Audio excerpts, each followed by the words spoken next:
El perdón y Jesús. Capítulo 15. Nuestra relación especial con Jesús.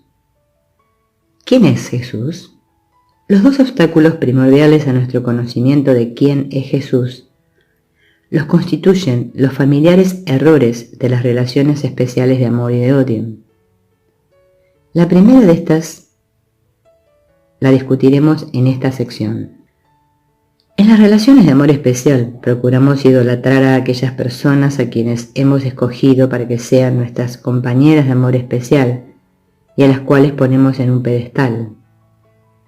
Al hacer esto inconscientemente nos elevamos a nosotros mismos.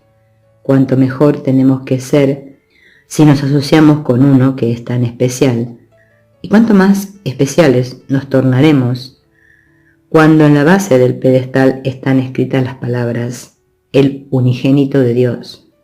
En un nivel más profundo, también estamos desvalorizándonos a nosotros mismos. En el lenguaje del cristianismo tradicional, a Jesús se le identificaba exclusivamente con el Cristo, la segunda persona de la Trinidad. Él es el único Hijo de Dios, mientras que nosotros somos hijos adoptivos.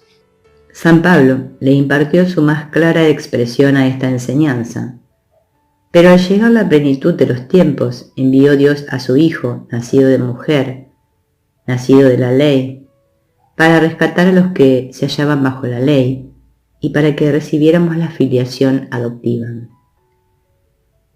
Y Dios determinó de antemano elegirnos para ser sus hijos adoptivos por medio de Jesucristo, según el beneplácito de su voluntad, para alabanza de la gloria de su gracia. Al elevar a Jesús a una posición igual a la de Dios, los cristianos negaron su más extraordinaria contribución, que lo que Él hizo, nosotros también podríamos hacerlo. El negar su igualdad con nosotros niega que lo utilicemos como nuestro modelo de aprendizaje. Al haber nacido divino, Jesús tuvo una ventaja inicial o una ventaja injusta, por decirlo así. El curso nos dice en un pasaje que ya hemos citado parcialmente. El nombre de Jesús es el nombre de uno que, siendo hombre, vio la faz de Cristo, el símbolo del perdón, en todos sus hermanos y recordó a Dios. Al identificarse con Cristo, dejó de ser un hombre y se volvió uno con Dios. En su completa identificación con el Cristo, el perfecto Hijo de Dios, Jesús se convirtió en lo que todos nosotros no podemos sino ser. Mostró el camino para que le siguieras. Él te conduce de regreso a Dios, porque vio el camino ante sí y lo siguió.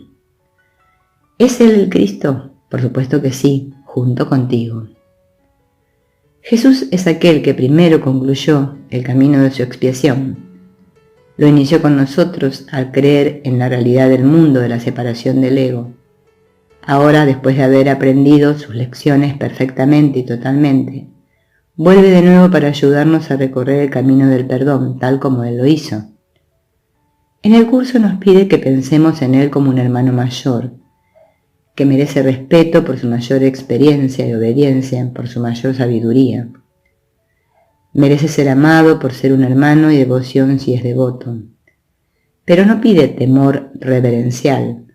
Los que son iguales no deben sentir reverencia los unos por los otros, pues la reverencia implica la desigualdad.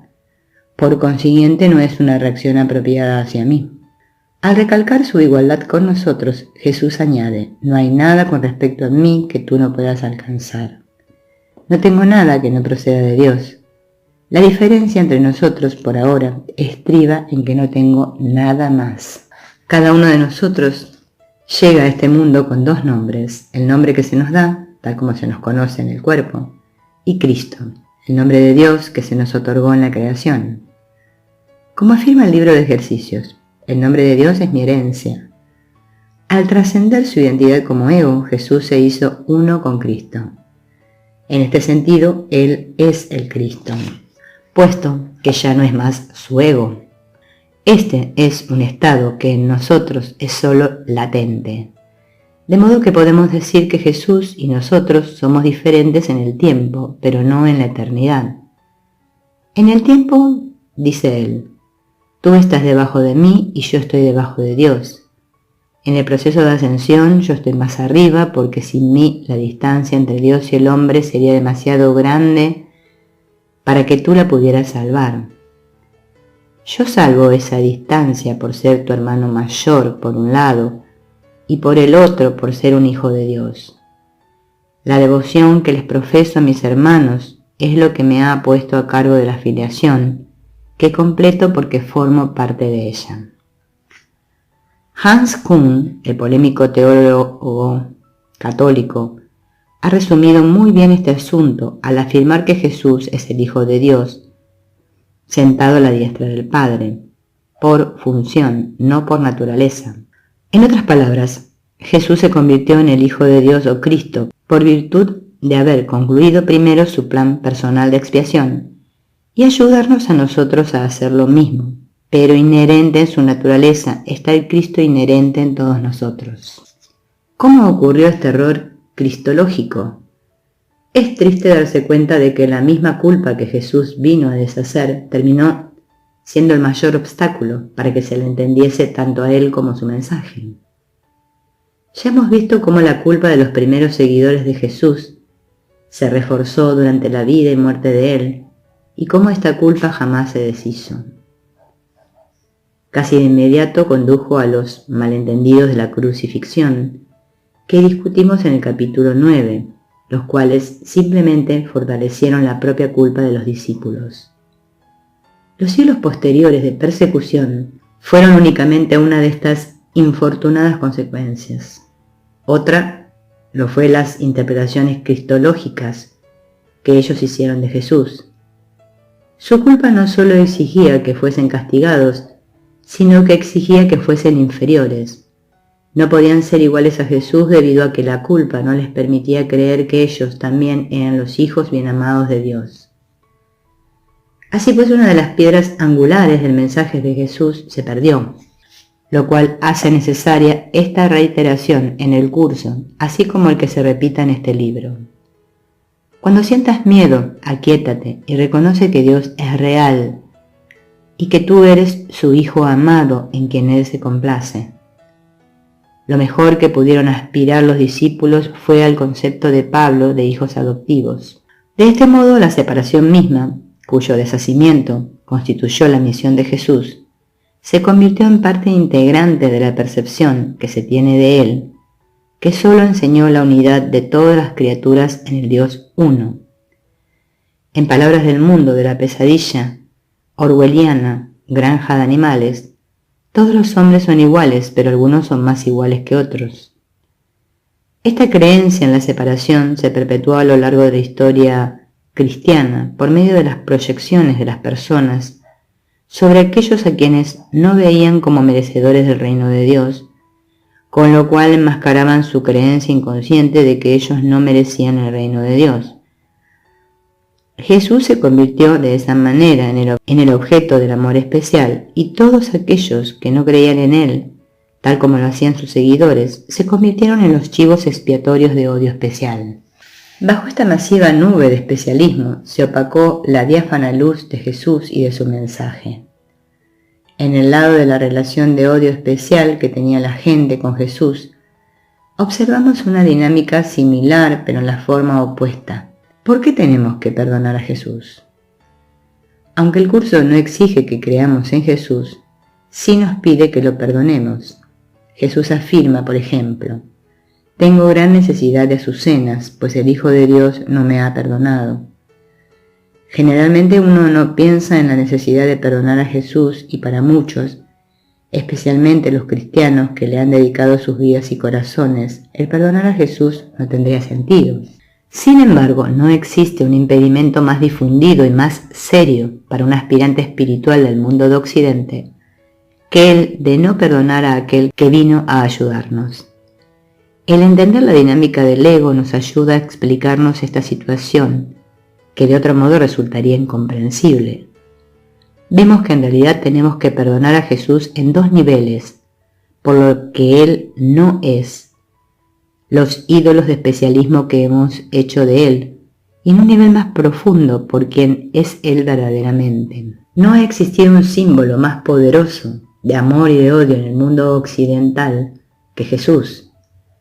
Hemos discutido la relación de amor especial con Jesús desde el punto de vista de los discípulos y del mundo cristiano. Vimos la necesidad de los discípulos de proyectar sobre Jesús sus esperanzas mágicas de salvación, con la cual 2000 años de discípulos también se podrían identificar.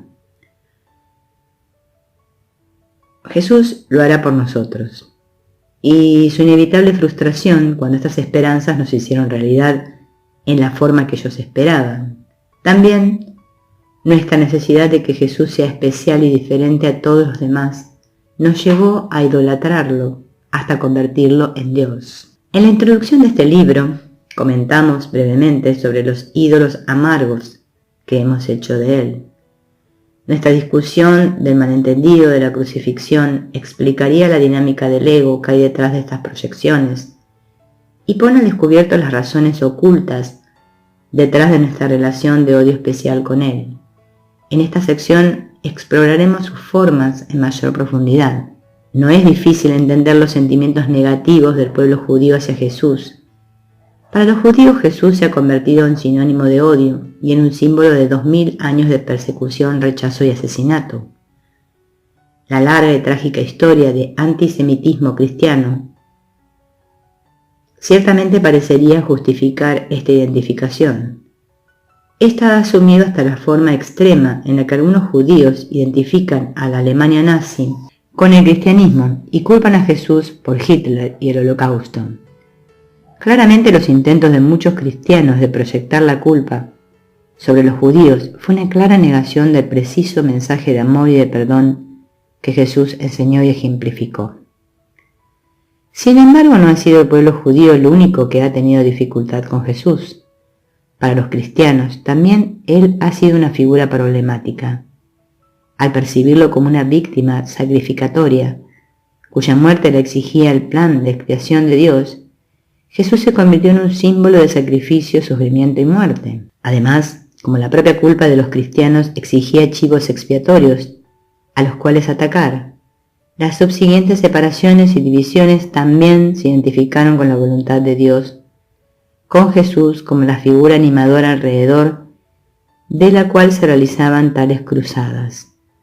Uno solo necesita recordar la visión que tenía Constantino de una cruz, conjuntamente con las palabras, con este símbolo conquistaréis, cuando se lanzaba a librar la guerra para los que él consideraba que eran los bárbaros. El príncipe de la paz se había convertido en el príncipe de la guerra.